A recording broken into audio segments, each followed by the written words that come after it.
はい、人間皆さん、こんにちは。IT 系魔女バチャリ YouTuber のくれないです。今日は QR コードとかでも有名な、リードソロモン符号の技術を使った暗号技術、マックリスクリプトシステムってやつがあるんだけど、今日はね、それについて紹介していこうと思う。まずはね、暗号技術について紹介する前に、符号化について紹介していこう。相手に C1、C2 みたいなベクトルを伝えたかったとする。こんな感じでね、送ろうとするわけなんだけど、何らかの事情でね、欠損してしまったりとか、書き換えられたりとか、そういうことが起きてしまうわけなんだよね。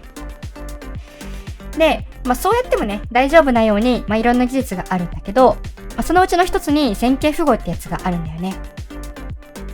伝えたいメッセージに対して行列をかけることによって、ちょっと長いね、冗長化されたメッセージを作るんだよね。で、この冗長化されたメッセージは多少欠損してもね、復元できますよ、みたいな感じの技術になってる。長くなってしまう代わりにね。で、相手はどうやって復元するのっていうと、このね、行列と、あとはこのメッセージ。改ざんされたメッセージを相手にね、送りつけてやると、復元することができるっていう風な感じだね。で、こんな感じでやると、ある程度ね、欠損しても大丈夫になるわけなんだけど、これを使ってね、マックリスクリプトシステムでどうやって、暗号化に応用してるのっていう話が次のページにある。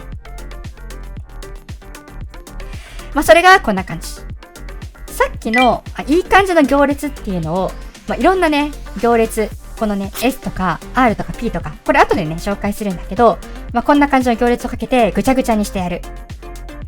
で、この G っていうのがもうぐちゃぐちゃにされて、もうわけわかんない値になってるんだけど、さらにそれだけじゃなくて、もうね、ランダムな、この列にね、ベクトルも挿入されちゃう。だからさっきの冗長化されたメッセージが、この R のせいでもうちょっと長くなってしまってる。で、外部の人から見ると、もうどれがね、正規の G の値なのか、R の値なのかもわかんない。その G の値ですらも改ざんされちゃってるから、もうぐちゃぐちゃにされちゃってるから、それを使っても復元することができない。みたいな感じ。で、これに、リードソロモンと同じ要領で、わざとね、誤差を加えて送信してやる。そうすると、外部の人は何を見るかっていうと、このぐちゃぐちゃにされた、もう復元不可能な行列と、誤差を加えられたベクトルの情報しか与えられないので、どうやってもね、もう元のメッセージっていうのは復元することができませんよねっていうのが、ざっくりとしたコンセプト。もう少し数式っぽい感じのものを使って紹介していこう。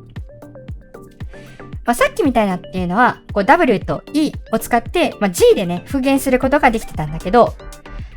このマックリスクリプトシステムっていうのは、この W を求めるときにね、G のハットっていうすごいいろんな行列をかけて、ぐちゃぐちゃにした行列を使って、この W とね、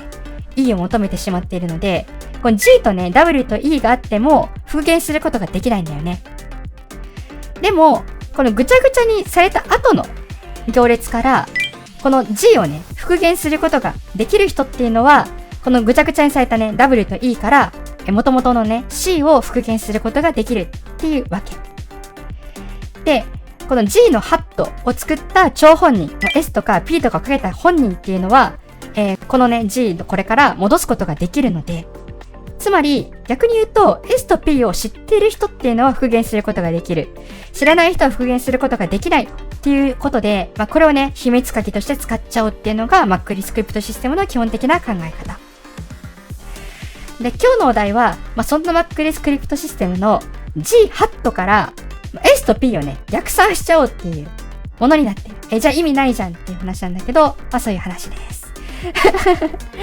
これはね、Google CTF の2024、マックリスっていう問題があったんだけど、それをね、紹介するような形になっています。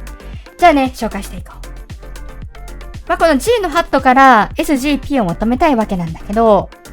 この、SGP って何っていうところから紹介していこう。G っていうのは、さっきね、こんな感じの行列だよって見せたと思うんだけど、具体的な中身としてはこんな感じ。まず、アルファを N 個選ぶ。で、その後に、それを0乗から K-1 乗まで合計 K 個を縦に並べて、で、アルファは N 個横に並べるっていう感じ。で、ここで、縦の長さだね。行の数っていうのは、さっきの送りたいコードの長さになってくるね。で、N っていうのが冗長化された後の長さになってくる。なんで、たくさん冗長化して、もうたくさん復元したいよっていう時は、アルファをね、たくさん用意する必要があって、たくさんのコードを送りたいよっていう時は、この縦のね、K を長くする必要があるっていうわけだね。で S は、結構シンプルでかつ絶望なんだけど、ランダムな行列です。一応逆行列が存在するので、フルランクとか、生息行列とか、言われるものではあるんだけど、ランダムな行列なので、結構ね、しんどいね。で、最後に P。P っていうのは、ランダムな列同士を入れ替える行列だね。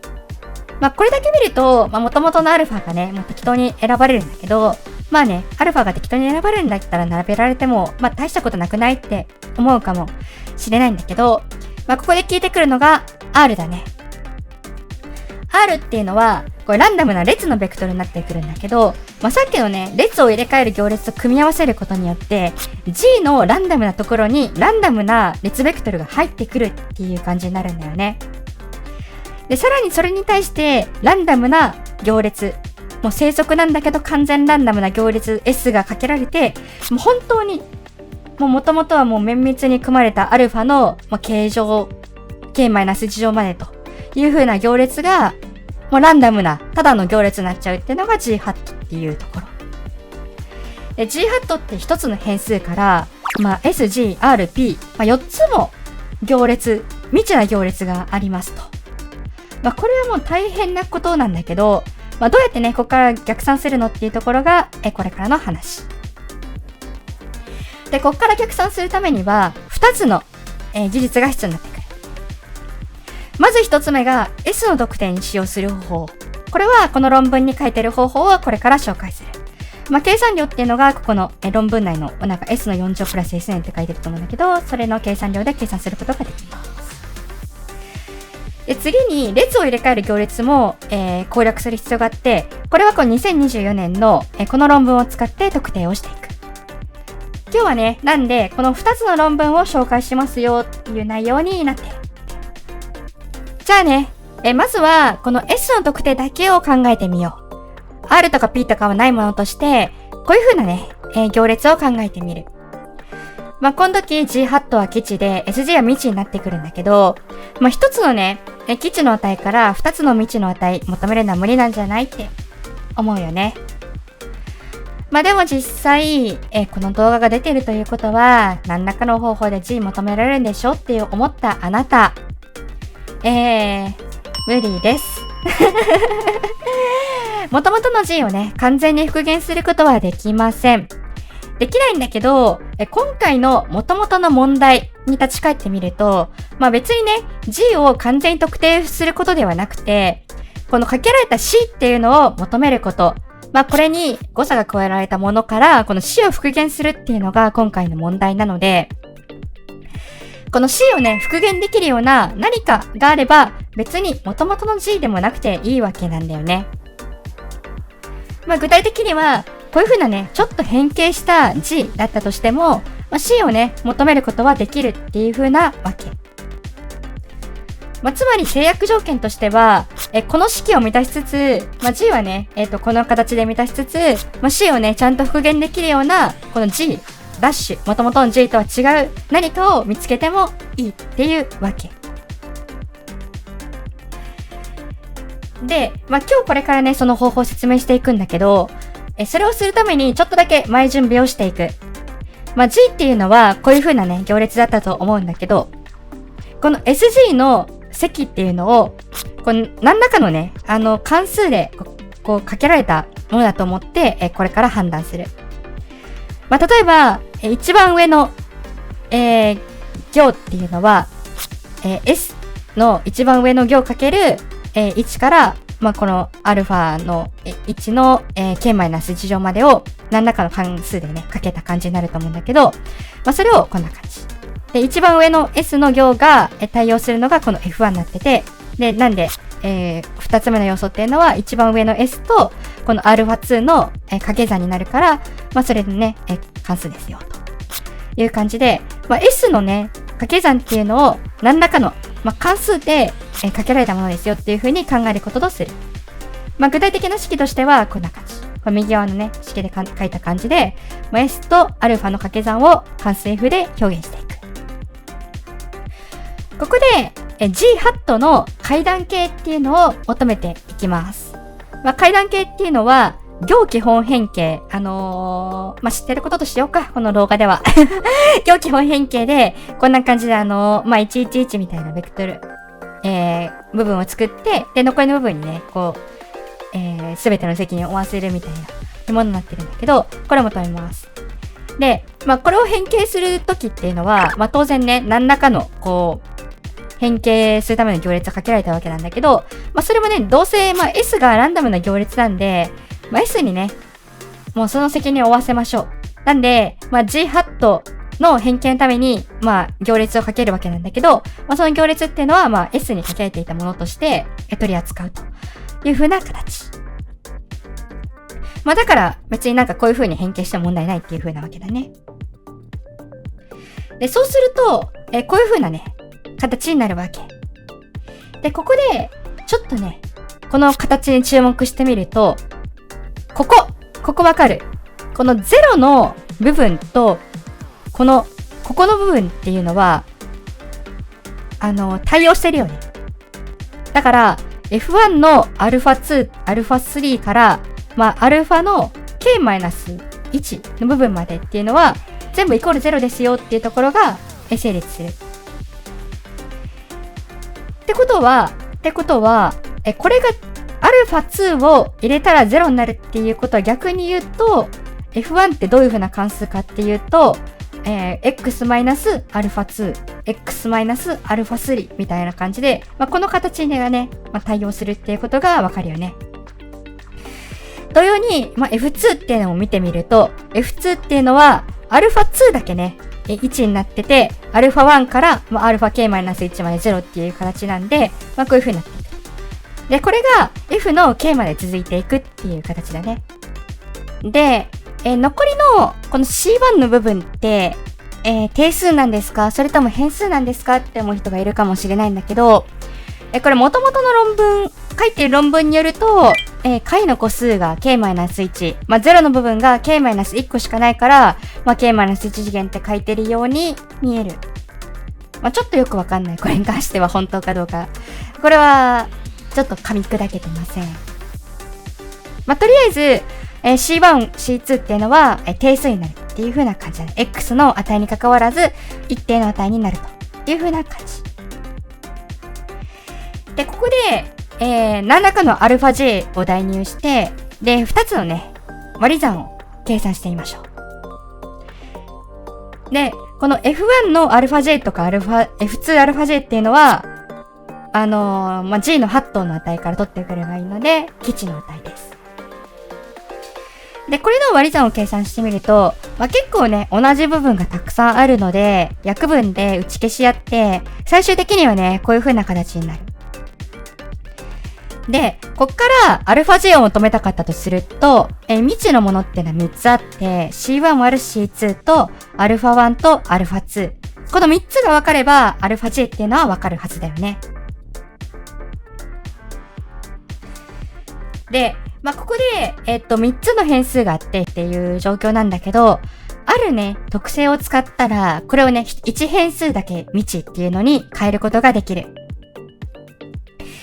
どうするかっていうと、実はね、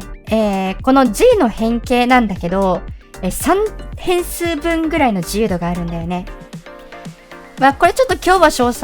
略するんだけど、元々の論文によると、こんな感じでね、変形するときに、ABCD の、4変数分ぐらいあるんだけど、D の部分がね、ちょっと特殊な事情で、自由に触ることができないので、ABC ぐらいは結構好きにすることができて、で、それで、G をね、3変数分ぐらい、自由に変更することができます。ここはね、ちょっと元の論文を、参照してください。ってことは、このね、3つ分の変数ぐらいは好きにしてもいいので、α1 と α2 ぐらいはね、こっちで勝手に決めても、残りの部分でね、辻褄を合わせることができるわけ。すると、こんな感じ。さっき α1 と α2 の2つの値が未知だったんだけど、これで C1 割る C2 だけ未知っていうことにすることができた。で、C1 割る C2 っていうのは、今回、P、要素数 P の、有限体。なので、P 通り総当たりすればいいわけだよね。なんで、P 通り総当たりすると、αg をね、求めることができるという風なわけだね。で、実はさっき言ってなかったことがあるんだけど、このやり方っていうのは一つ問題があって、J っていうのが K 以上 N 以下でなければならないんだよね。例えば J イコール3の時何が起きるかっていうと、これ分母と分子が0になって壊れちゃうんだよね。だから、この一番右端の K-1 以上よりも、1よりも大きな値。K 以上じゃないと J は成立しないっていう風なわけ。じゃあ、J イコール K 未満の時だね。どうすればいいかっていうと、このスライドの方法を使っていく。まずは、この BP と BQ を求めるんだけど、これっていうのは、両方ともね、求めることができる値。F1αp も Fiαp も、両方ともね、G ハットの値から取ってくればいいわけだから、簡単に求めることができるよね。で、P と Q っていうのがあると思うんだけど、これは、K から K 以上 N 以下の範囲で、お互い異なるように好きに選ぶ。何でもいい。で、すると、こんな感じの、式変形になってくる。で、αp も αq もさっき求めた範囲で、α1 をさっき置いた値で、なんで、未知の値っていうのは、ci 分の c1 っていうのと、あとは αi だけになってくるね。なんだけど、この ci 分の c1 っていうのも bp 分の bq みたいな感じで割り算すると消せるから、そういう風な処理をするとね、未知数は αi だけになってくると。で、a っていうのをこういう風に置く。で、ここで αp も αq も α1 も、bp 分の bq も、全部ね、基地の値になってくるから、これをね、計算すると、こんな感じになるわけなんだけど、この a の値っていうのをね、求めることができると。で、a イコール、b α9 分の αi 分の、αp マイナス αi になるので、これをね、ゴリゴリ式変形していくと、α イコール a マイナス1分の a α9 マイナス a'p になると。で、ここで a は計算できて、で、αq も知ってる値で αb も知ってる値だから、これでね、3以上 k 以下の値の、αi を求めることができると。そういう風な形になってるわけ。これで全部の範囲のね、α を求めることができたので、あとはね、元々のリードソロモンの方法で復元すると、解けるという風な形になってくる。ただ、この方法ね、実は G の候補が複数出てきます。なんで、リードソロモンの誤り検知を行うことで、正しいね、G の候補っていうのの中から、値をね、選別していくっていう風な必要があるわけ。じゃあ、この求めた G っていうのが正しいか正しくないかっていうのを、どうやって判定するのっていうと、それはリードソロモンの誤り訂正に成功するか失敗するかで判断していく。誤差付きの、メッセージっていうのが与えられているので、これをさっきの G を使って復元できるかどうかっていうのを見るわけ。で、これで復元に失敗したら、この G は正しくなかったっていうところなんで、取り直しをすれば OK。で、なんでこれが成功するのっていう風な話なんだけど、元々の W ってね、CG ハットになるわけなんだけど、G ハットってのは元々だったかっていうと、SG の掛け算だったと。で、これ CS で、C' という風に置いてしまうと、これただのね、リードソロモン符号と同じ意味になってくるよね。つまり、何らかの、C' があって、それをね、符号化したものと全く同じ意味ですよと。だから、これにエラーが加えられても、別に復元すること自体は可能だよね。元々の W に。で、これで、じゃあ誤差のない W っていうのを復元することができましたと。じゃあ、あとは、どうすればいいんですかっていうと、ごめん、一つ言い忘れたんだけど、この復元っていうのは、セイチマスに実装されてるから、やるだけです。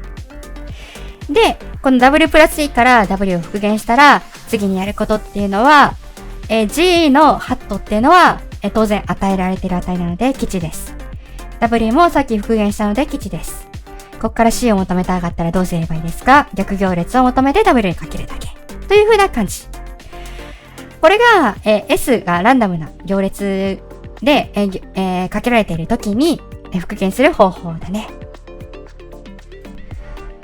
さっきの工程で SG からね、S を取り除くことができたので、次は SGRP から RP をね、取り除くっていうことをやっていこう。RP っていうのはどういう風な役割だったかっていうと、ランダムなね、列ベクトルを挿入する、R を挿入するっていうところと、アルファをね、並び替えるっていうことをやってくる、行列だったね。で、ここでアルファの順番変わること自体はあんまり興味がないので、R がね、どこに挿入されてるかっていうのを把握して、こんな感じで、消すっていうことを、やっていきたいわけ。で、これをするためにどういう風な方針があるかっていうと、試しにね、一列消してみて、その時の挙動が R を消した時の挙動なのか、アルファを消した時の挙動なのかっていうところを観察するっていう風な方法で、特定していく。で、一列消した後に、どういう風に判別するかっていうと、特殊な操作を行った後の行列のランクを見ると、この2つっていうのが違うらしいんだよね。で、この行列のランクを見るっていうのが結構ミソで、今回ってこんな感じでS のベクトル、行列がかかっているので、最終的にはランダムな行列になってしまっているんだけど、実はランクっていうのは、正則な行列、逆行列が存在する行列、フルランクな行列なら変わんないんだよね。そのランクっていうのは。だから、このランクを見ることによって、S がかかっていてもね、それを無視して、計測することができるっていう特徴があると思ってる。っていうのを、これちょっと特殊な操作が間に入っているので、その操作の後のランクっていうのが本当にこうなるかはちゃんと証明してないから、ちょっと本当かどうかわかんないんだけど、直感的にはそんな感じかなっていう気はしてる。で、この特殊な操作をしてからランクを取るって言ったんだけど、特殊な操作って何っていう話かというと、まずは、上から順番にね、行ベクトルを V0 から VK-1 まで取っていくと。で、その後、V0 から VK-1 までって、K-1 の2乗分の組み合わせがあると思うんだけど、その組み合わせをこの星の演算子に全部結んでいく。V0×V0、V0 星、V1 星、V2 ダダダダダってやっていって、最終的には VK-1 星、V-K-1 みたいな。で、さっきちょっと口走ってかけるって言っちゃったんだけど、この星はかけるを意味していて、各ベクトルの要素同士で積を求める。だから、123星222だったら、1×2 と 2×2 と 3×2 で、246っていう風な感じで計算をしていくと。そういう風な演算をする。で、このでっかい、縦長になった行列に対してランクを計算すると、その R を消した時と α を消した時で挙動が違うらしい。で、この2乗のかかってるなんか不思議な挙動のディムってやつが、このランクになるんだけど、それが、R を消した時と R を消してない時、α を消した時で、位置のね、差が出ますよっていうところが、この論文で、書かれている通りになるね。で、I belongs to the random positions って書いてるから、ランダムなポジションだったら、こっちのランクになって、でランダムじゃなかったら、この下の方のランクになる。1個多くなりますよっていう風な形になってる。で、ちょっとここの画像の中では書いてないんだけど、1個だけ条件があって、この 2k-r-1 が、n 未満の時っていう風な、制約がある。で、ちょっと前のスライドを思い出してほしいんだけど、k っていうのは、正々行列 g の縦の長さ、行の数だよね。で、n っていうのが列の数になってる。で、R っていうのがちょっと今回初めて出てくるんだけど、ランダムに挿入されたベクトルの数。これは公開されてる。でこの3つでこんな価値不等が成立してると、こういう風なね、形になっちゃうんだけど、実は今回の問題ね、この条件満たしません。満たさないので、このやり方はそのまま使えないんだけど、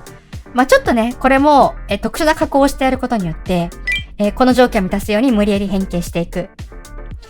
どういう風な加工をするかっていうと、ショートンっていうやつをする。日本語で言うと、短縮リードソロモンとかでググったらね、出てくると思う。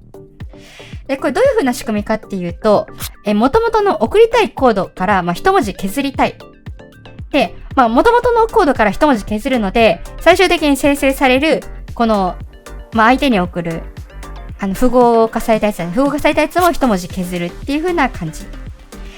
で、これでも成立するように、この中のね、行列っていうのを書き換える必要があるんだけど、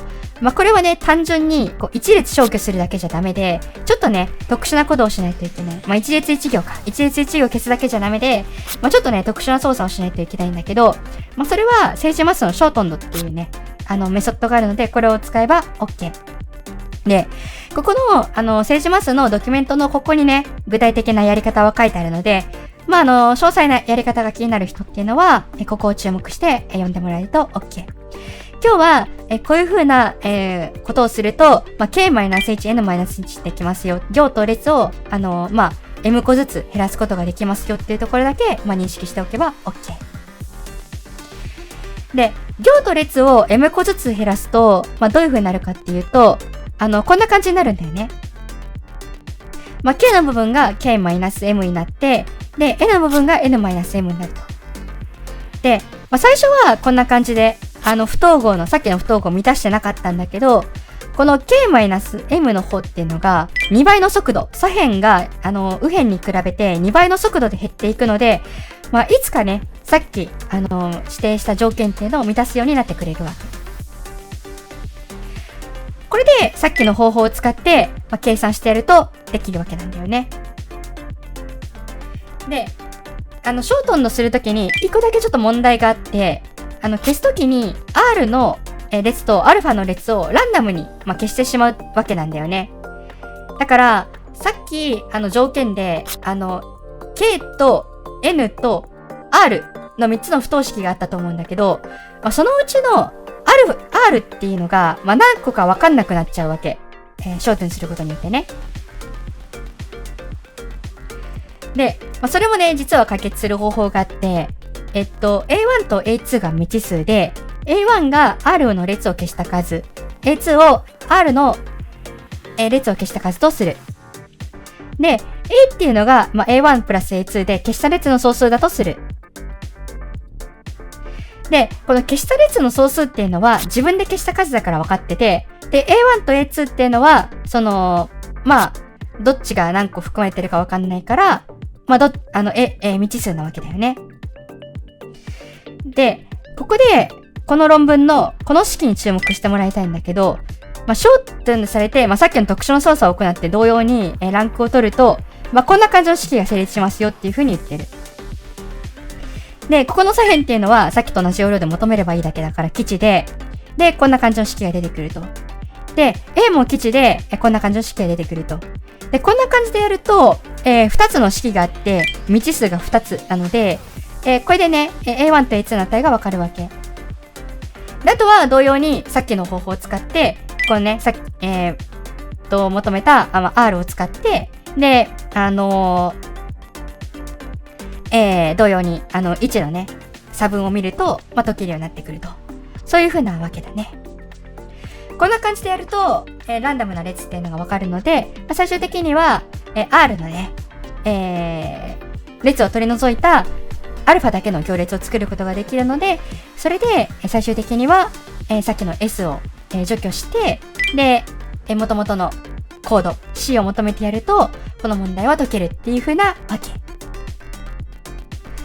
じゃあ今日はね、Google CTF の公式ライトアップの、コードをね、解説する形でどういうことをやってるのか説明していこう。まずは、SG の S を求める過程の、コードだね。で、まずは、ここ、アルファの、0と1の部分だね。これっていうのは、ここ。最初のやつは0と置いておくて、2番目のやつはね、1と置いてもいいという風に言ったと思うんだけど、それをここでやってる。で、その後やってるのが、K から N の範囲で求めますよっていうやつだね。それが、ここのコード。で、B っていうのは、これだよね。F1 のアルファ J と普通の、アルファ J。今回は I になってるんだけど、それを割り算するっていうのが、このピンクの部分、B の部分になってくるね。で、C っていうのが未知だから、これP 通り、全部ループしますよっていうのが、ここのコードになってる。で、この、イコールの形で、アルファ J イコールの形に変換すると、この式でね、求めることができると。いう感じだね。で、次にやるのが、前半部分の導出だね。前半部分の導出は、こんな感じになっている。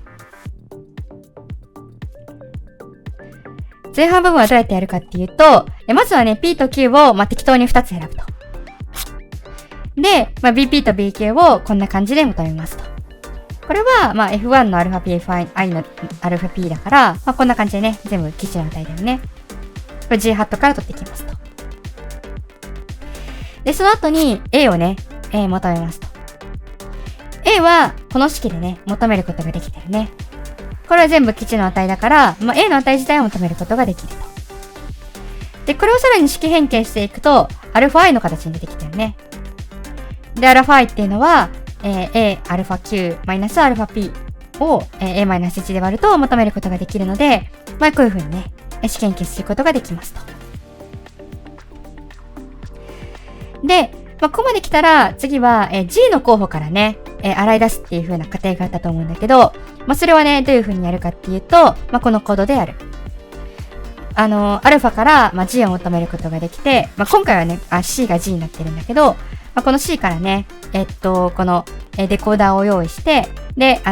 復元する準備をすると。で、今回与えられた暗号文、この図でいうところの W に E が足されたものだね。から、復元できるかどうかを確認する。で、復元できたら、このアルファっていうのは正しいっていうことになるから、その G を採用する。で、これはその G を返す部分のコードになってるね。で、返された後は何をするかっていうと、この、これを求めるだけだね。G から、G と、この、デコードされた W、E を取り除いた後の W で、この式を解いて、これがフラグになりますよっていうのがソースコードになっている。で、次に紹介するのが、RP をね、取り除く部分だね。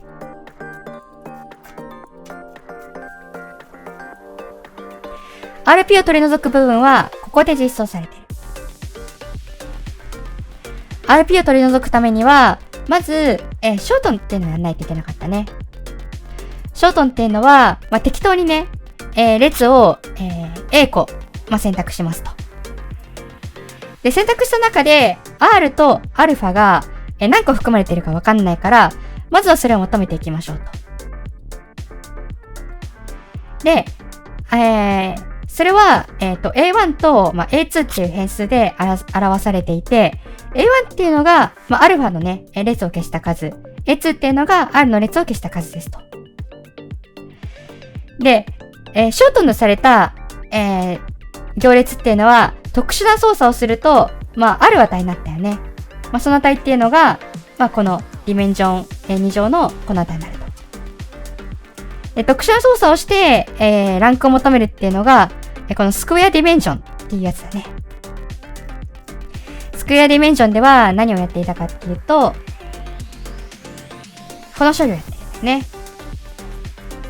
いしょ。ランダムな、行を、2つ選びますと。で、それ